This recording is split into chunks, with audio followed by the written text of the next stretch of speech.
Kaizan di sini. Selamat malam.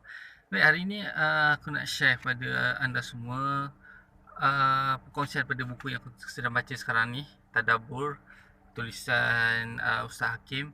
Jadi ada satu tajuk yang aku nak kongsikan tentang tawakal. Dan tajuk ini ada dalam ni, belajar tawakal daripada 3 manusia pilihan Allah. Jadi dalam situasi kita sekarang ni, aku nak aku nak share apa yang Ustaz Hakim tulis sesuai lah dengan situasi kita sekarang ni menghadapi cabaran COVID-19, cabaran krisis ekonomi sebagainya. Jadi kita kena belajar tawakal. Pertama, kita kena belajar tawakal. Kita kena belajar daripada Nabi Ibrahim. Bagaimana masa baginda dicampakkan ke dalam api tu, kan diorang nak bakar tu sebab baginda Nabi ni baginda Nabi Ibrahim telah pecahkan batu berhala diorang. Jadi sebagai hukuman diorang nak humban Nabi Ibrahim ke dalam api yang besar.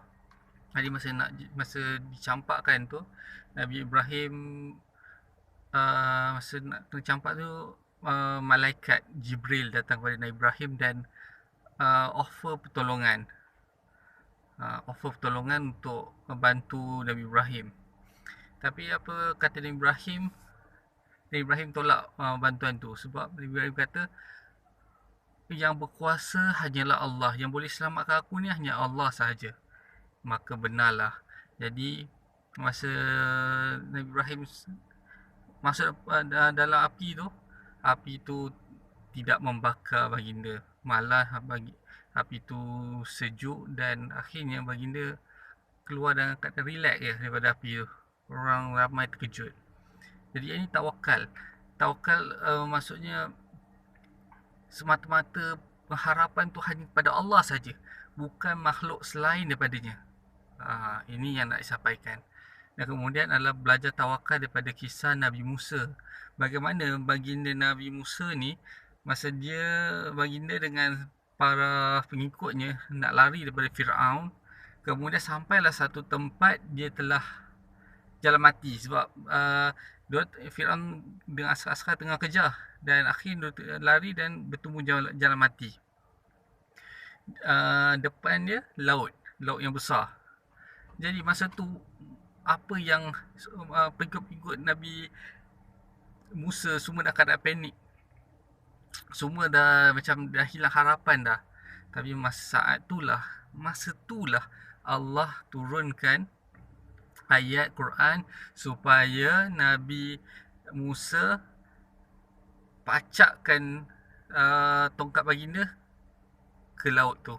Maka terbelahlah laut itu dan akhirnya mereka melarikan diri dan masa Fir'aun dan tenteranya lalu laut itu, maka laut itu kembali pada asal dan akhirnya tenggelamkan askar-askar Fir'aun tu. Jadi benda ni, inilah tawakal sahabat-sahabat. Dia pengharapan sepenuhnya tanpa ragu-ragu oleh perancangan Allah. Jadi macam masa persoalannya, kenapa Allah tak turunkan ayat tu awal-awal? Kenapa Allah tak turunkan ayat supaya pacak tongkat tu awal-awal supaya tak panik, supaya orang tahulah benda kena buat. Inilah hikmah kenapa Allah buat begitu, supaya kita belajar tawakal semata-mata kerana Allah. Sebab Allah nak didik kita supaya belajar bersabar, belajar bertawakal. Jadi itu sahabat-sahabat. Dan yang ketiga adalah kita kena belajar tawakal daripada kisah Nabi Muhammad sallallahu alaihi wasallam. Allah, ya Allah.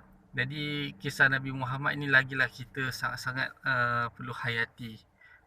Bagaimana baginda Nabi, boleh kata setiap perkara lah.